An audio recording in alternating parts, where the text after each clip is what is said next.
So it seems that Puma is not stopping with bringing other releases from their archive. So in today's video we're gonna have a look at an early release from back in 2003, which at that time was taking a lot of inspiration from climbing shoes, and in my opinion I feel that it's still doing that. So in today's video we're gonna have a look at the first colorway which just dropped here in the UK. So yeah, let's go ahead and jump right into it.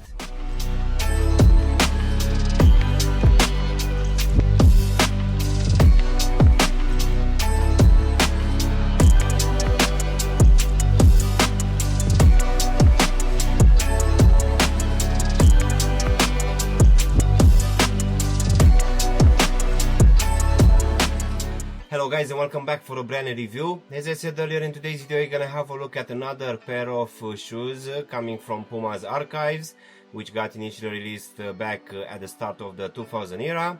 So let's go ahead and start with the box, which as you can see will come in one of the regular ones in this matte black colorway, which will have this white tag with the Puma logo and select written here in the corner. We're also gonna have the Puma phone strip in this glossy color as well at the bottom of the lid. Nothing special. This is your usual one, so let's just take the shoes out, guys. So in today's video we're gonna have a look at this comeback from the early 2000s, and this one will be for the Puma Klim.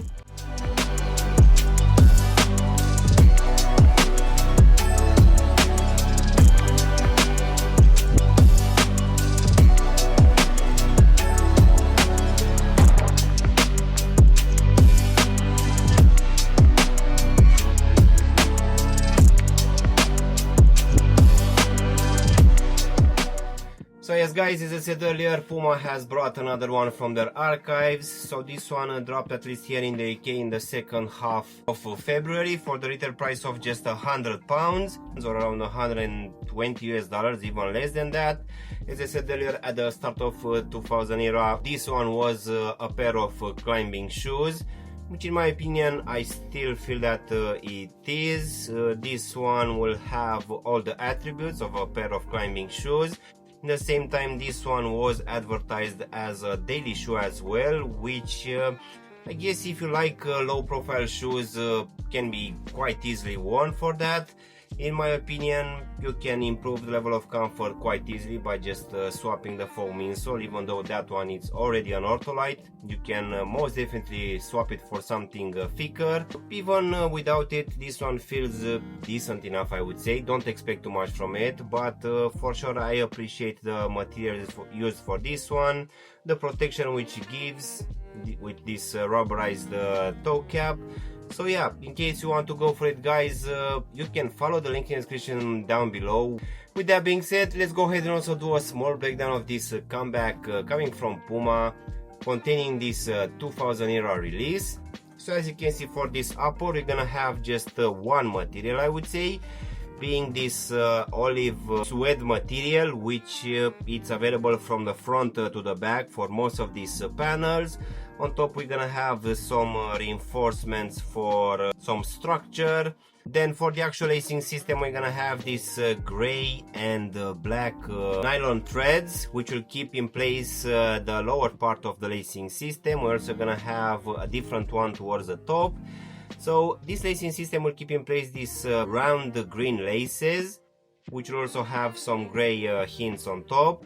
Fortunately, nothing is reflective for this release. So underneath these laces, guys, we're gonna have this gusseted tongue, which will be made out of this elastic material, which will also keep in place this black suede, which towards the top will have a small tag with the Puma logo and the lettering. So going inside of the shoe for this one, as I said earlier, we're gonna have a gusseted tongue, which at the back will have some black leather. Then for the rest of the shoe we're gonna have a different mesh material, which for the collar section will also have some extra padding.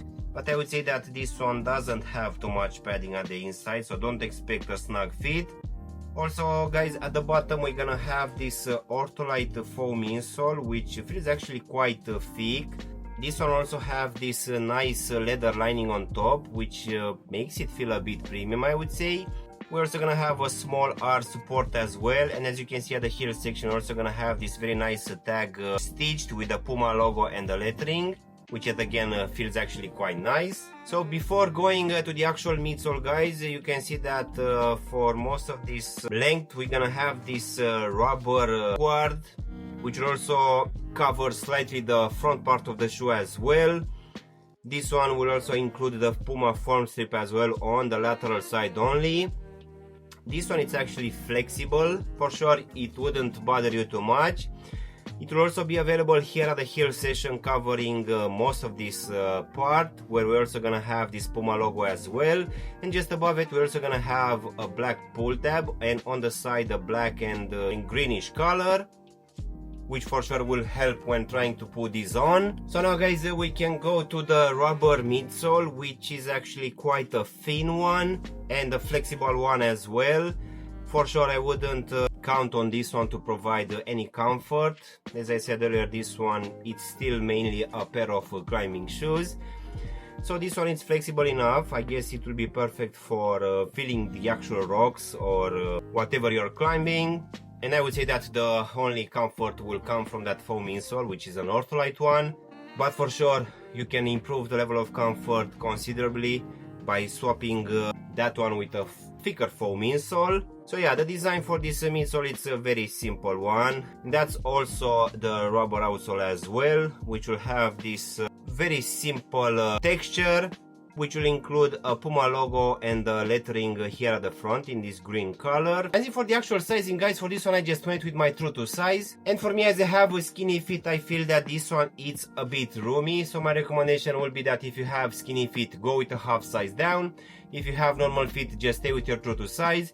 And just in case you have wide feet, for sure you'll need to go with at least a half size up, just to make sure that this one is not gonna be too snug for you. So overall, guys, this latest release coming from Puma, in my opinion, even though it's at the base still a pair of climbing shoes, I really feel that it can be worn casual as well if you manage to get a thicker foam insole inside. So I would say that for £100, guys, this one brings actually quite nice materials and also a nice design as well, which was quite an interesting one at the beginning of the early 2000s. In my opinion, even now it's quite interesting, but I guess it's not gonna be for everyone. Nevertheless, this one it's still quite an interesting release. So yeah, in case you want to go for it, guys, as I said earlier, follow the link in the description down below. So yeah, guys, this was my unboxing and reviewing of yet again another release coming from Puma's archives, which was the Puma Klim. I really hope you've enjoyed this video, and if you did, don't forget to press the like button, maybe also subscribe to the channel. Of course, if you want to have a look at any of my latest reviews, you can choose from any of the videos which you have now on the screen. And as always, I'll see you in my next one. Thanks for watching!